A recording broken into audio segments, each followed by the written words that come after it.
Baseball, the national pastime. Strike, 3 on 3, 1 out. Guys playing. Weekend sports warriors having fun. Nothing so unusual about that, right? All right, Jersey, look alive out there, look alive. Look a little closer.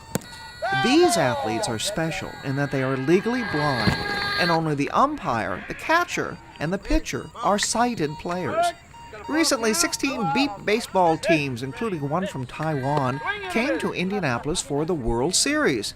Okay, so what is Beep baseball? It's obviously a baseball game modified for the blind, and what you probably hear in the background is the beeping ball, and we need the ball basically for the defense, so they can hear the ball and try to pick it up, before the runner reaches base. And the bases buzz, so that's another distinct sound that we need to be able to run to the base freely without any aid at all. There are some legally blind people that have sight, some sort of sight, so they can see the ball, so that there'd be disadvantage for people who can't see at all. So to make it fair, everybody must be blindfolded. But why would a blind guy want to play baseball? It gives me a sense of freedom to be able to go out and play a game that I've loved for almost all my life, and be able to hit the ball and run to the base, be able to go out in the field and field that ball without any help at all.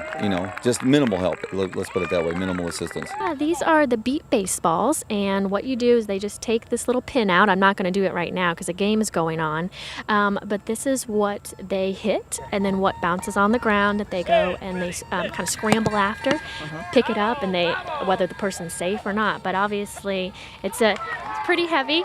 It's bigger than a regular baseball. Oh yeah, it definitely is. It's really hard, and I think it's hard to hit a regular baseball. Imagine doing it, without any vision, and it's just a little bit bigger, so it helps out a little bit. But pretty amazing. Most all of these players also have another sighted team member. They're responsible for getting the players to and from the game site.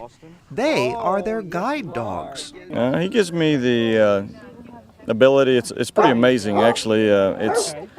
There's, in my opinion, and if you're blind, there's some levels between being blind and being sighted, and your next step up from being blind and immobile is to use a cane, and then the next step closer to being sighted is to have a dog with vision that can see things for you, and you and him or her work together to be a team, and basically it's an extension of you that has vision. Helping with the freedom and mobility of all blind people, including these baseball players, is Lauren's job. Well, a guide dog basically gets somebody safely from point A to point B.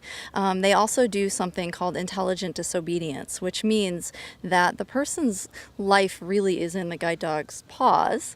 The guide dog makes the decision whether or not to obey a command based on the safety. Okay, like cross the street, don't cross the street, right? Exactly. Oh boy. So even if the light is red and the person says let's go, the dog says it's not good to go right now, correct? That's exactly right. If a car is coming, the dog will refuse the command. So next time you view a baseball game, think of these players who face special challenges in the game of life. What you see is not always what you get. Sometimes you get a whole lot more. Bye, guys. See you next year.